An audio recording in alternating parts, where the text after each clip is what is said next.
Je peux pas voir trop encore la qualité parce qu'ils sont en cours de production, mais au niveau des gestes, en tout cas techniques et de leur savoir-faire, au niveau de leur gestion du temps, la communication entre coéquipiers, pour le moment, pour moi, c'est un bon niveau.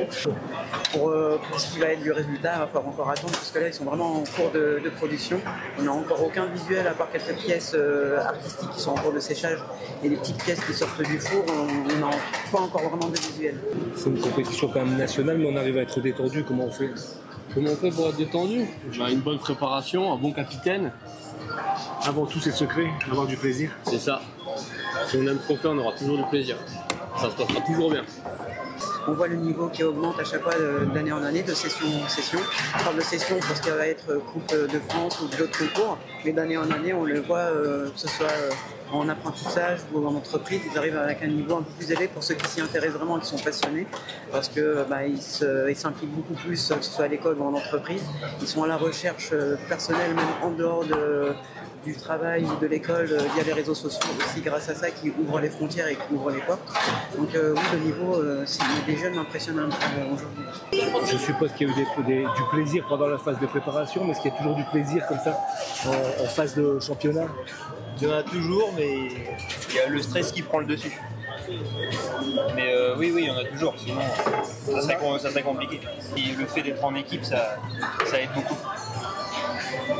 Pour tous les concours en boulangerie, on a la partie pratique où là on va voir les concurrents travailler, est-ce qu'ils sont organisés au niveau de l'hygiène, la partie présentation et aussi la partie dégustation qui va durer plusieurs heures. Les jurys ont à peu près une centaine de produits à déguster et après on sait qui est le vainqueur. Vous êtes boulanger ou artiste?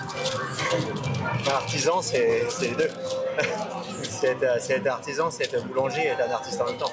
Il paraît que si on n'a pas envie de gagner, on ne vient pas au concours. On est là pour gagner. Hein. Sinon, ça sert à rien. Ouais, c'est ça. On se prépare à avoir des choses imprévues, puisque de toute façon, il y a forcément de l'imprévu qui se produit. Donc l'idée, c'est de réussir à s'en sortir le mieux possible. Et l'esprit d'équipe, c'est important pour vous? C'est essentiel. Sans ça, on n'avancerait pas aussi bien dans l'épreuve le jour J que dans la préparation. C'est important d'avoir une équipe soudée. Notre métier, c'est un métier où règne l'humilité, et qu'on soit champion de France, champion du monde, on est tous au même endroit, on partage les mêmes valeurs, l'artisanat, le bien faire. Qu'on soit apprenti, on voit dans la compétition, on a des apprentis en brevet de maîtrise, en BP, certains qui ont présenté à 2 ans se sont représentés. Voilà, une seule chose, c'est la passion, l'artisanat. Et toi-même, tu es passionné, rassure-nous? Ouais, bien sûr, moi passionné 100%. Qu'est-ce qui est le plus dur, la préparation ou le championnat lui-même? Les deux, c'est deux difficultés différentes. D'un côté, c'est dur de se préparer parce qu'on change toujours des choses, on améliore toujours des choses, et puis le jour J, on ne peut plus rien changer, mais on peut avoir des imprévus comme des pannes de four, des choses qui se passent pas bien, quoi. C'est un peu. C'est quoi votre point fort de l'équipe? On se motive tous les uns les autres. On lâche pas.